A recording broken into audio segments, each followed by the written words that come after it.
Hello everyone, this is our group project, Code Compressed Sleeve, or Group 12, and my name is Juan Castellanos. I'm Conrad Hardy. And I'm Adonai Paul.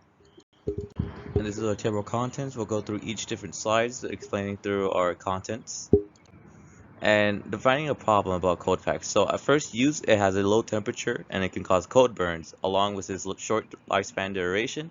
So overall, I have a general discomfort. And we have interviewed several professionals, one of which is the first responders and the paramedics. Their complaints about the ice packs is that they have to use too many instant ice packs at once. And we have also interviewed a athletic coaches explaining how they struggle to keep the ice pack at a constant temperature.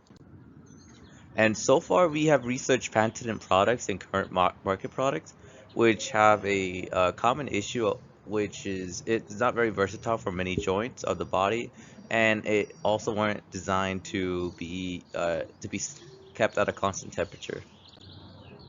And after performing this research, we then moved on to brainstorming. We each brainstormed 3 designs for a total of 9, and then we evaluated each of them on a decision matrix. We rated each of them on a number of different characteristics, including manufacturing, how easy it would be to actually create the product, cost, durability, whether it could be used many times without showing signs of excessive use, comfort, insulation, and cooling, which have to do with whether we can keep it at a safe temperature while having it also be effective, and utility, whether it can be used on multiple joints.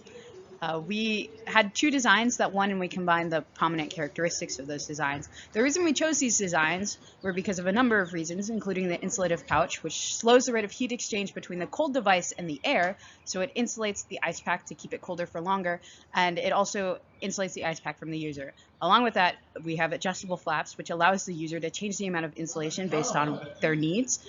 So it allows it to keep a cold yet comfortable temperature for the duration of its use, and the elastic bandage, which allows it to be secured around a number of different joints, but also applies compression. We then moved on to CADing and modeling it.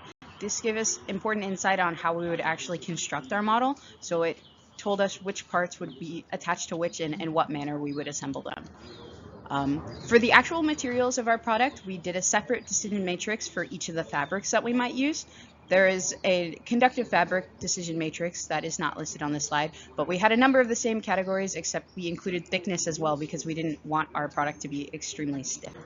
In the end, we chose 100% cotton fabric because it would go in contact with the user's skin, and we wanted it to be hypoallergenic. We also used a polyester cotton blend, which was insulative but also thin, a copper fabric so that we didn't over-insulate our ice pack, ace bandage to secure it because it's currently used as a compression wrap, hook and loop fastener to attach the ace bandage to the actual product, and sewing to hold it all together because it is durable, washable, and commonly used for securing fabrics.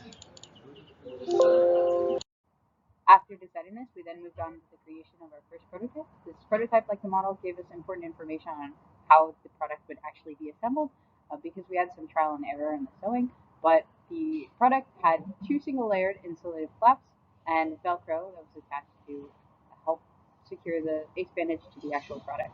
We used this model for preliminary testing, temperature testing, and we actually came to the conclusion that the insulation that we had was not enough to protect the user from the excessive cold when an ice pack first came out of the freezer. So in our second prototype, we added another insulative flap. So we had the 2 single-layer insulative flaps, and we had 1 double-layered one, which helped solve this problem.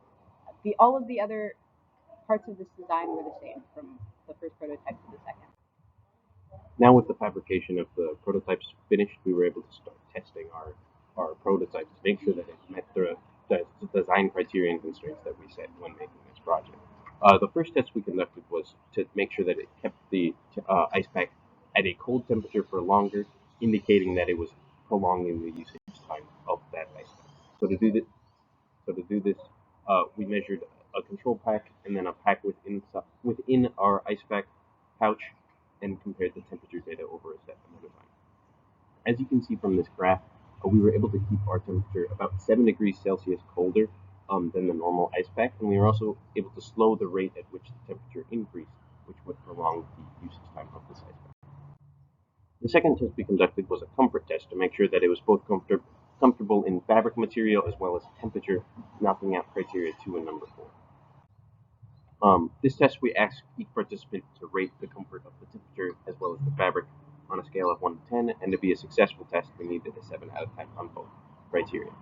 We ended up getting closer to 8.5 and 8.9 on both of these tests, so we were passing, indicating that our pack successfully kept it at a comfortable temperature, but also kept the fabric choices were comfortable.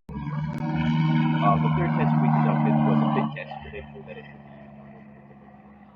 So to do this, we had each participant attach the ice pack on their knee, their hip, and their wrist, just to make sure that we had a large variety of different size joints to make sure that it was as versatile as we were hoping. And again, we asked two questions related to the fit, both in comfort as well as how easy it was to apply. And again, we needed a 7 out of 10, and on both of these, we're averaging closer to 9.5. The final test we conducted was a packability test to make sure that it could be taken with you. It could fit in a normal first aid kit, so it could be used at any time where you would have a first aid kit and have the necessary materials to ice the injury. And then we had both of our participants try and insert the pack into multiple standard size first aid kits, and all of them were able to do it with minimal distress. And so, one of the things that we wanted to change on our product is just create a smaller version of it, just so that it could fit into the or onto the limbs of the wrist, knees, or ankles. And one thing that I would have changed was to collect more objective temperature data related to the comfort of the product, so that it'll ease the burden of it being uncomfortable.